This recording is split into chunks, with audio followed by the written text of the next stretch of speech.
এ সময়ের জনপ্রিয় কণ্ঠশিল্পী বাউল শিল্পী বাসুদেব রাজবংশীর এক অন্তরঙ্গ সাক্ষাৎকার দেখুন চ্যানেল আনন্দের পর্দায়।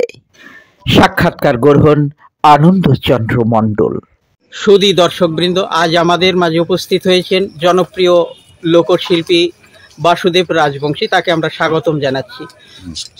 তো আপনার কাছে আমরা প্রশ্ন করছি, আপনি এই যে গানের জগতে ঠিক কিভাবে এলেন? গানের জগতে ছোটবেলা থেকে চর্চা করতে করতে এই জায়গায় এলাম। ছোটবেলা থেকেই? তাহলে আপনি এই যে আপনার গুরু কাকে বলবেন আপনার গানের জগতে? সবাই গান বাজনার কালচার, বাড়ির মা বাবাই এবং আমার আপনি তো গানের মাস্টারমশাই রয়েছে। আপনি তো অনেক জায়গায় গান করেছেন, তো আপনি নানা মঞ্চে গানও করেছেন, তাহলে আপনার এই যে গানের জগতে নানা অভিজ্ঞতা হয়ে থাকে, আপনি যদি আমাদের ছোট্ট একটা অভিজ্ঞতার কথা বলে থাকেন, জানান আমাদের দর্শক। বিভিন্ন ধরনের অভিজ্ঞতা আছে, শেখা, গান শেখা, ওর মধ্যে থেকে গান শোনা, গান শেখা, গানটা নিয়ে ভাবা বোঝা।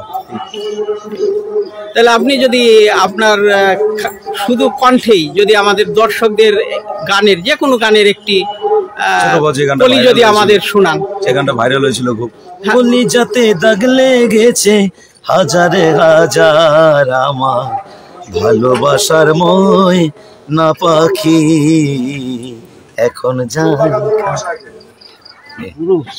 আপনাকে অসংখ্য ধন্যবাদ জানাই আমাদের পক্ষ থেকে। হ্যাঁ, নমস্কার।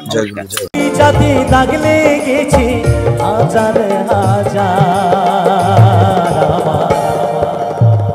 ভালোবাসার ময়না পাখি